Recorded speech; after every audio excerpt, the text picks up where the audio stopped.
Welcome to the second episode of our Western Queensland trip. In this episode, Rick and I explore Charleville before heading towards Quilpie along the Diamantina Developmental Road. After making camp for the day, we headed 30 kilometres southwest of Charleville on the Mitchell Highway to visit the Angelala Bridge explosion site, where moments before 9 p.m. on Friday the 5th of September 2014, a truck carrying 52.8 tonnes or 44 bags of ammonium nitrate was involved in a single vehicle incident. The blast radius was more than 1 kilometre, and the effects of the blast were so powerful that it was felt 30 kilometres away in Charleville, where the residents thought there was an earthquake. In fact, the explosion was measured as a seismic event, measuring 2.1 on the Richter scale. Thankfully, not a life was lost, though 8 people were injured during the explosion, including the truck driver, volunteer firefighters and a police officer. The explosion is the largest explosion in Australian transportation history. The railway bridge, built in 1897, was demolished in the explosion and has never been rebuilt. On our return to town, we visited the Graham Andrews Parklands. As we entered the parklands, we looked at the Steiger Vortex rainmaking guns, which were fired under a suitably cloudy sky in the hope of breaking the drought in 1902. Rick and I were not up to trying our hand on the disc golf course, but did enjoy the strolls through the parklands, checking out the 18 different species of outback trees, admiring the rustic sculptures, and stopping to climb on the big red chair. Charleville, in the heart of Mulga country, is the largest town in southwest Queensland, rich in history, flora and fauna, and surrounded by pastoral properties. The next morning, before it got too hot, we drove into town, where we strolled around the town centre. Within the town itself, there are some impressive examples of pioneering architecture. The Charleville Historic House Museum dates back to 1887, when it was purpose-built as Charleville's first national bank, before it went on to become a private boarding house until the 1970s, before becoming the museum. The building is the oldest building still on its original site. Further along the main street is the Charleville's War Memorial, an ornate carved marble obelisk, which echoes the taste of southern states rather than the Queensland's favourite, a soldier's statue. On our walk, we passed the famous Hotel Coronas, the grand icon of the outback that proudly stands in the heart of town. The hotel boasts what was the longest bar in the southern hemisphere when the hotel was built. We wandered along Charleville's Warrego River walk beside the northernmost tributary of the Darling River. The river is one of the few rivers where silver perch breed naturally. Yellow belly and Murray cod can also be found in the river. The location of the town at a permanent waterhole meant that it was on a major stock route through the area. By the 1880s, it had become an important stopover point for Cobb & Co. The famous coach company based their largest coach-making factory in Australia in Charleville in 1886. However, the railway arrived in 1888, beginning the long demise of coach transport in the area, and closed in 1920. In conjunction with an adjacent sawmill, the company built mail coaches, buggies and drovers vans. At its peak, it employed over 40 people, including blacksmiths, wheelwrights, trimmers, painters and coach builders, while the sawmill was built to cater specifically for the timber needs of the factory. The 30-metre high water tower art of monochromatic design features children of the region in friendly rivalry, but also sportsmanship, community, friendship and respect, and is said to depict children playing with their 200-kilometre neighbours from Cunnamulla. We drove out towards the hospital to see the stunning and grand Moreton Bay ash, Charleville's oldest tree, believed to be anywhere from 150 to 400 years old.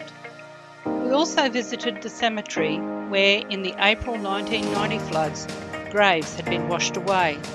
The height of the flood was thought to be over 4 metres high at the cemetery. The flood peak in town was at 8.54 metres, with over 1,000 homes being inundated and almost 3,000 people, the whole town, being evacuated. The next day we spent the morning at the World War II secret base. The base has an interactive exhibition centre outlining Charleville's role during the Second World War. It was certainly an interesting experience, discovering what life was like for 3,500 United States Army Air Force personnel stationed in Charleville in 1943. We took a guided tag-along convoy tour that gave us an insight into the aviation history and living quarters of the base, and gave us an appreciation of the extreme measures taken to keep one of the most sought-after secrets of World War II safe. Rick and I were also given access to the Nordham bomb site head bunker, where the site heads were stored when not in use in the bombers. Later that evening, we visited the Charleville Cosmos Centre, where we were given an insight into the night sky, and with the outback's low residual light, there was no better place to view and learn about the sky in this very unique way. The sheer beauty of the Milky Way stretching from horizon to horizon. It certainly ignited our curiosity and deepened our understanding of what is out there. Yes, Saturn does have rings. I saw little fuzzy stars that were a star cluster with hundreds or even thousands of stars suspended in space. It is one visit that I will certainly treasure for a long, long time. Edmund Kennedy was the first European explorer in the area in 1847, while trying to solve the riddle of the rivers. The town was gazetted in January 1865 near Gowrie's Crossing, a permanent waterhole now on the outskirts of the modern town. It was planned with very wide streets to enable bullock teams of up to 14 pairs to turn with their wagons. Prior to the arrival of the railway in 1888, and even until the early 1900s, as many as 500 bullock teams passed through each year, carrying wool clip to the railhead at Roma. After a couple of days spent in Charleville, we continued west along the Diamantina Developmental Road through Quilpie to Quilpie.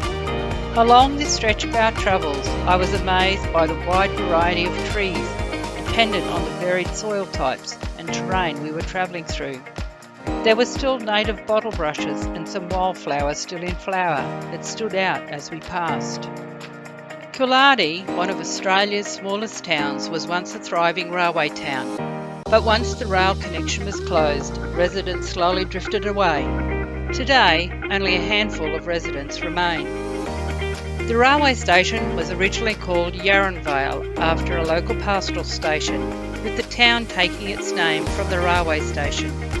However, in 1913 it was renamed Quilpie to avoid confusion with the pastoral station. The Channel Country in outback Queensland, and with parts in South Australia, the Northern Territory and New South Wales, is a series of ancient floodplains within the outback's arid landscape. The area over the Cooper and Eromanga geological basin and the Lake Eyre basin is intertwined river systems that include the Cooper, Georgina and Diamantina that cross an area covering over 200,000 square kilometres. In most years, the floodwaters are absorbed into the earth or evaporate. However, waters from these river systems can eventually make it into Lake Eyre. About 50 kilometres from Quilpie, we stopped at an outback memorial, Rick's Jump Up Memorial, known by locals as the Jump Up, with extensive views over the Channel Country towards Quilpie.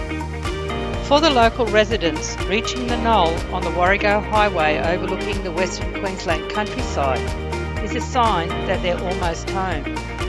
It is now a place to remember 3 soldiers killed in action in Afghanistan.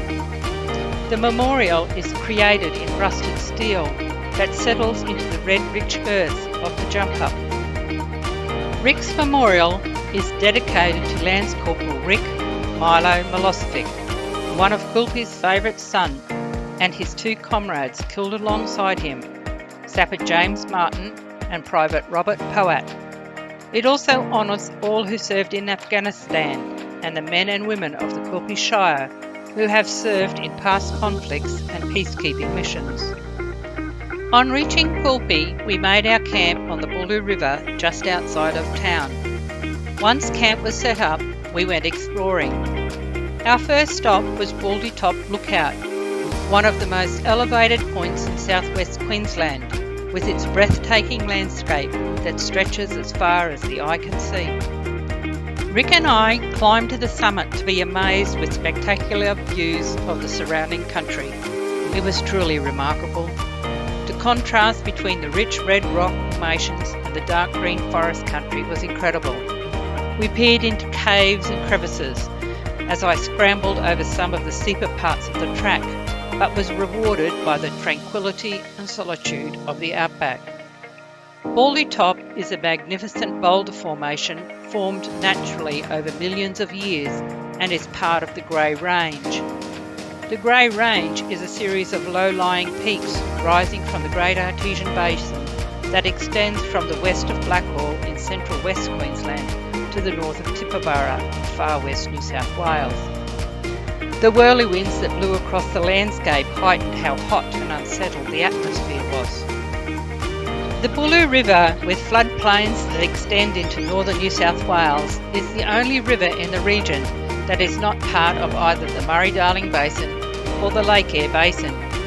Instead, it flows into several inferior lakes, which are blocked by low hills from reaching Lake Froome, the Paroo River, or the Lake Bacanya systems. Quilpie and Thargomindah are the only towns situated on the Boolaroo. When in flood, the floodplains, with an area of about 9,240 square kilometres, support several hundreds of thousands of waterbirds. Quilpie is known as the end of the line. When the railway line finally reached Quilpie in 1917, there was no town as such, but a scattering of humpies around the area. The final section of the line to Eromanga was never built due to wartime sacrifices making it impossible to source materials to build the line, making Quilpie literally the end of the line. During the first full year of operation between July 1917 and June 1918, 1,112 passengers, 1,664 tonnes of wool, 22,632 head of cattle and 29,231 sheep passed through the Quilpie railway station. The first regular passenger service to Quilpie commenced in 1935, and by 1951, 2 passenger trains per week ran from Charleville to Quilpie. This service continued through until 1994, when passenger trains to Quilpie ceased operating. Before the construction and opening of the John Hall Road Bridge over the Boolaroo River, the rail crossing over the river was utilised by cars when the river was in flood. In 1956, 1,840 sheep were walked across the rail bridge over the floodwaters. These days, the rail line doesn't see much action apart from the very occasional stock train. However, the line is continuously maintained. Names such as Tully, Durack and Costello were among the first settlers and are synonymous with the area. The Tully family has been on Bungendary Station, about an hour from Quilpie, since 1874, while pioneer John Costello and his family settled near Eromanga in the 1860s, and the Durack family of Kings and Grass Castle fame settled on Thralungra Station in 1868. We spent time having morning tea at the barbecue area before Rick wandered off to climb the summit of the hill that overlooked Baldy Top. He had amazing views of Baldy Top and the surrounding landscape towards Quilpie and the floodplains of the Boolaroo River. From Baldy Top, we made our way back into town. A bore was struck into the Great Artesian Basin in 1933 to provide drinking water for the town, and between 1952 and 1963, The hot water was used to generate electricity for the town. The area is wholly devoted to grazing, boulder opals, oil and gas mining, with the area reportedly having the largest deposit of boulder opals in the world.